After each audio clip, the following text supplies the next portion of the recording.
Here's a situation where we are wanting to measure the speed that a bullet emerges from a gun. However, the bullet moves so fast that you cannot use a meter stick and stopwatch or video analysis to directly on the bullet.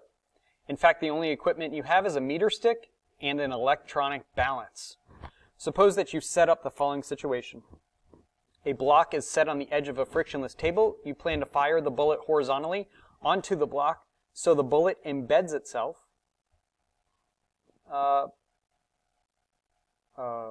in the block, and the bullet and block become a projectile. So it's embedding itself.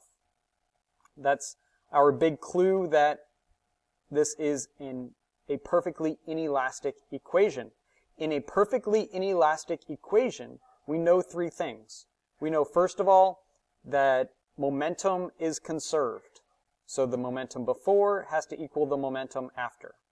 We also know that kinetic energy is not conserved. In fact, the kinetic energy after is much less than the initial kinetic energy. And then finally, we know that mass 1 plus mass 2 is going to be combined after the collision because they become one mass. So we start off with mass 1 and we have mass 2.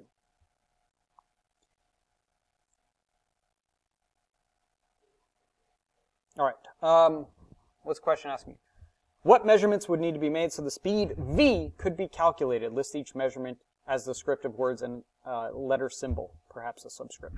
Right, so the very first thing I would do is I would say, right here we have a collision. And this collision is happening for a really small amount of time. So during that collision, we know that momentum will be conserved. So you can go ahead and write your conservation of momentum equation. And that is the momentum before equals the momentum after. But before we have two objects, so we have P1 naught and P2 naught. P2 naught is at rest, so that really doesn't even matter. And what we'll end up with is going to be M1 V1 naught equals combined mass M1 plus M2 multiplied by that final velocity. Remember that final velocity is only the velocity after the collision, just as it's becoming a projectile. So, now that we've got the velocity after the collision and we are now dealing with a projectile motion situation, you can think back to your projectile motion problems and you can say, oh, well, I remember that this distance that it's going to fall is the range. So that is my delta x. I can get that with a meter stick. Sure. The range equation is delta x equals the initial velocity in the x, which all of it is in the x. It's a horizontally launched projectile, multiplied by the time it takes to fall. Okay? And remember, to get the time, we had to go to the y equations. And normally we would just go to y equals y naught plus v naught y times t, and the initial velocity in the y is 0 because it's horizontally launched. The final y is 0, so this equals negative 1/2 gt squared. We can measure the y, but to get the t, I would just solve for the t. So I would say t equals the square root of 2y over g. The negatives will cancel out there, so we get it regular time. So by defining t as this, we can take it and plug it into this equation. And then looking at the velocity up here. So to get the very initial velocity, you would be going through this process. Or you could say, well, it's got height, so let's use conservation of energy. And we've got gravitational potential energy up here and kinetic energy down here.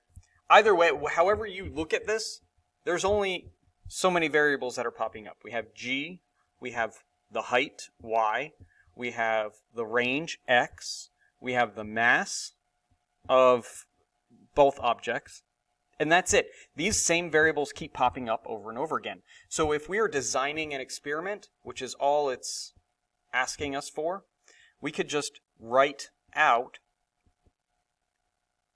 how to measure these same variables. If we've got mass, we use a balance.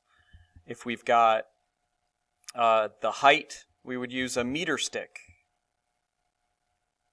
And always include in your lab design questions the tool that you used and the quantity that you would find. So this is height. So that would be a meter stick. And then we have the range, or the x, you could say delta x, meter stick. What else is there? The time, we're not needing to solve for time because remember, we're not allowed to use a stopwatch because it's going too fast. All we can use is a meter stick and an electronic balance. And so we would need the mass of the bullet using a balance, mass of the box using a balance, height of the table using a meter stick, the horizontal displacement using a meter stick.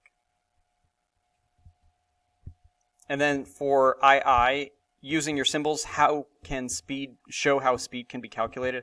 I did that already. That's already covered. That's good enough right there. In a different setup,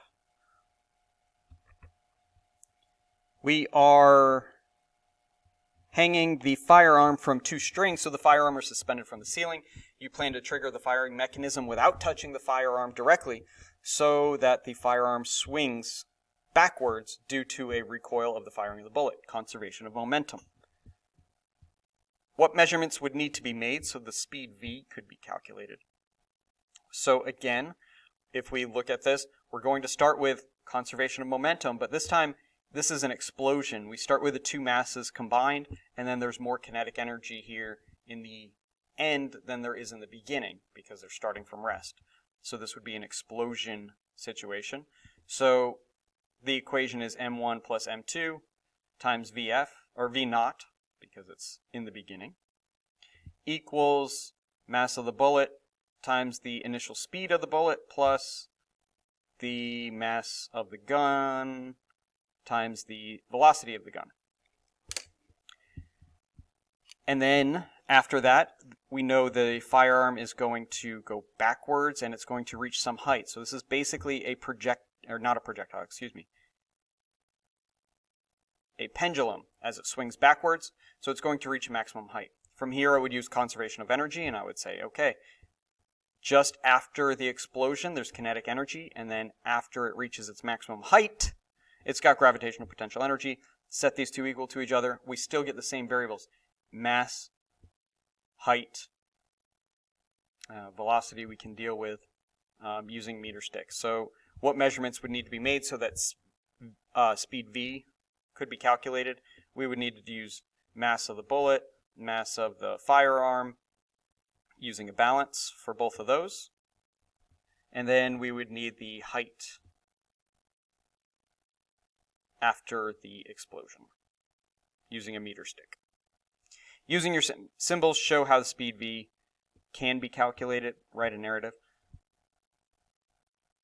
Using conservation of energy, this collision is an explosion because there's more kinetic energy after the collision than there is before. So we set up this equation and go on like that. That's it.